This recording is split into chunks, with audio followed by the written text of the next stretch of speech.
You finally got yourself the pool that you always wanted. And now you're asking yourself, how do I take care of this? What do I have to do? What kinds of chemicals do I use? If I have problems with the pool, how do I fix them? Where do I go to get that taken care of? Or do I take care of it myself? This is a large commercial community pool, but if this is what you have behind your house, you're in way over your head, and I don't think I can help you. But let's keep watching and I'll show you how to take care of a normal home-sized pool.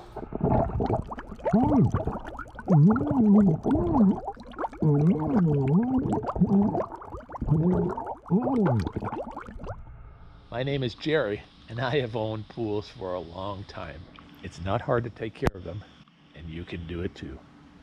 You can see where this pool is located. It has a fully enclosed, screened-in enclosure around it. So large leaves, like from the tree that's in the upper left-hand corner, or any kind of debris, doesn't really make it inside this kind of an enclosure. But if this wasn't here, every day you would probably find some kind of debris in the pool, and the skimmer helps take that off the surface as it floats around. Now, smaller pieces, where do they go? They go through that skimmer that's over to the side, or they go through the main drain. That's a skimmer. The water on the surface goes into that hole. There's a basket inside there that screens the water and takes out any larger pieces of debris. If there were leaves or anything like that in the pools floating around, that would catch those. How does the water get into the pool? There are 3 return lines in this pool. One is straight ahead, one is in this corner, and one is way at the end, the right-hand side of the deep part of the pool. That's how the water gets into the pool. And it leaves the pool to go to the filter through 2 main drains on the bottom, or through the skimmer on the side of the pool. This is a typical canister filter system. There's a pump and a motor. You see on the far side, I'll swing around the other side so you can see it better. And inside that large tan canister is a big cartridge that can be cleaned, and then you put it back in. And in this particular pool, on the right-hand side, that black little box along the pipes is a control, because this particular pool has solar heat, and I will show you that in a second.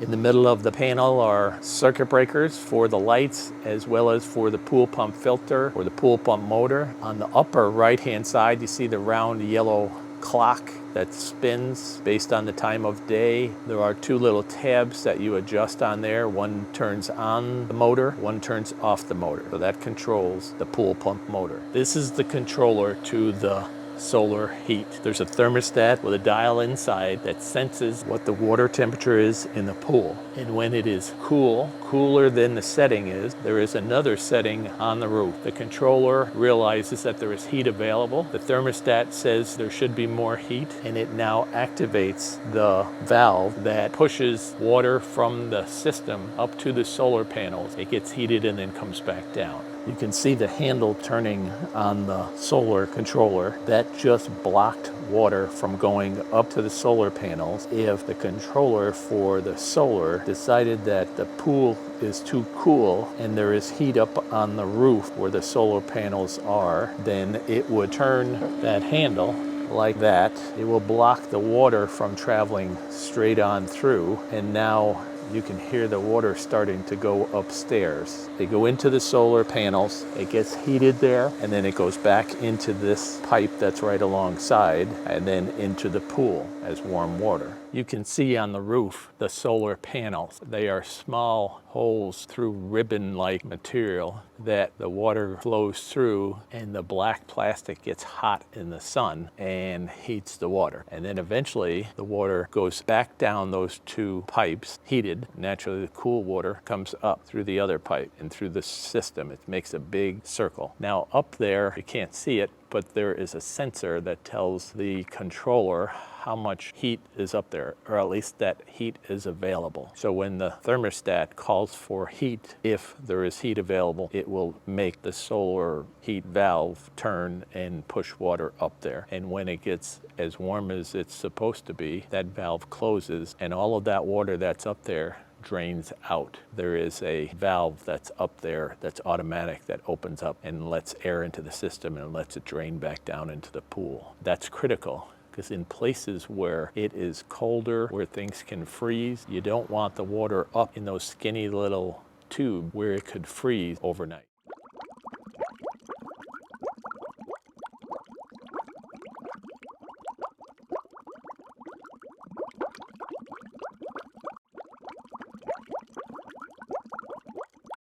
This is an example of a different pool that has a different heat system, but the same kind of canister filter. The canister that has the cartridge in it for the filter is right in the middle. Below it and to the right is a small canister that has the same kind of 3-inch tablets. To the right of that is the pump and the motor itself. And if you notice, all the way to the left of the center canister, there is another pump and a motor. And to the left of that, there is a heater. Well, that heater can be turned on demand, since it is operated solely with electricity. That is a heat pump, and without getting technical, it takes heat out of the air and then heats the water, and that goes to the pool. But this pool also has what's called a jacuzzi, and let me show you what that is in a second. All the way to the right, that black thing on the white pipe is a blower. Well, what does that do? Let me show you. Just inside the screen enclosure of this pool are these 2 switches. One switch turns on a pump that then runs water into the heater, and the other one turns on a blower. There's also electricity that needs to be turned on for the heater itself, but let me show you how these 2 things work. The water goes into the jacuzzi from the regular filtration, and then it spills over that waterfall and enters the pool. That's how the water inside the jacuzzi becomes clean. It's through the same filter system for the rest of the pool. Now I'm going to turn on the pump that circulates the water inside the jacuzzi if the heater was on. I don't know how well you can see that, but the water is coming from the jacuzzi back to the heater and then back to the jacuzzi again. Now, if you wanted to heat just the jacuzzi, there's a valve I can turn off so that the water going into the jacuzzi from the filter or from the pool no longer goes in there, and the heater will just circulate the water that's inside the jacuzzi. If you wanted to heat the entire pool in addition to the jacuzzi, you would let it flow the way how it is now, and it would heat the water in the jacuzzi. The water from the filter would go into the jacuzzi clean and then overflow into the main pool as warm water, and eventually you would heat the entire pool. Now I'm going to show you what the blower is for.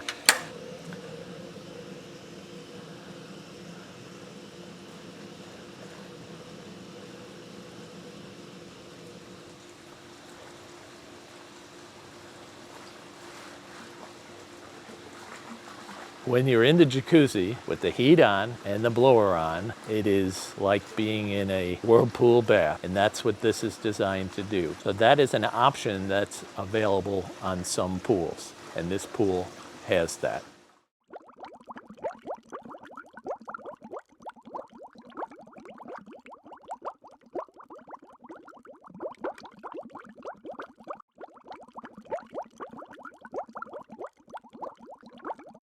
This beautiful pool is considered to be a salt pool. Not that it has salt water, but it does to a degree. This owner puts salt into the water in big bags. You can't taste it, you can't see it, it isn't like going in the ocean, but this owner has a cell over by the pool pump motor that chemically creates chlorine from the salt that's in the water. And then the chlorine, just like the chlorine in any other pool, does the sanitation of the pool. Why doesn't everybody use that? Well, you could. There are issues with all of them, one of which is you have to monitor different chemicals in the pool, the salt, the chlorine level. The cell that does that, there's a cost for that, and you have to clean that in a certain way and then eventually replace it if it wears out. But anybody could do that, and then you don't have to go buy chlorine. But some things that you need in a chlorine pool would be, just like the other ones, chemicals like muriatic acid. You regularly put in muriatic acid into this pool, where one that is not a salt pool, you put it in occasionally only to control the pH.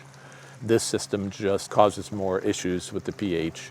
And this pool has a feature to help it stay clean. Periodically there are 8 jets that pop up out of the floor that push any dirt or debris towards the main drains, where it will then be sucked up into the filter.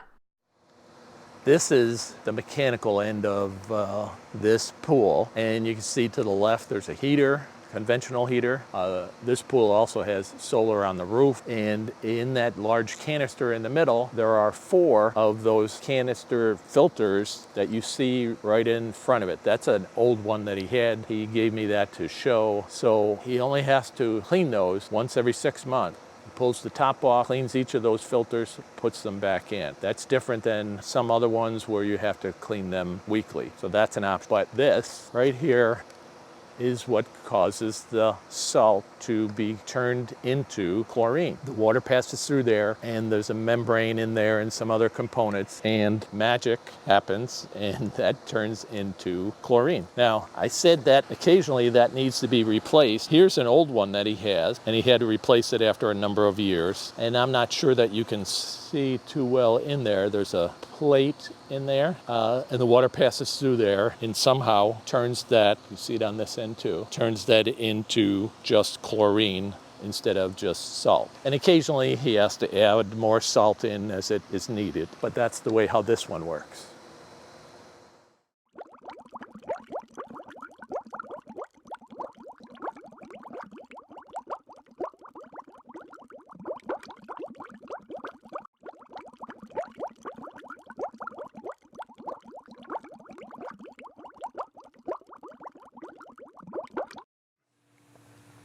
I hope you liked the video, and I hope you found it informative.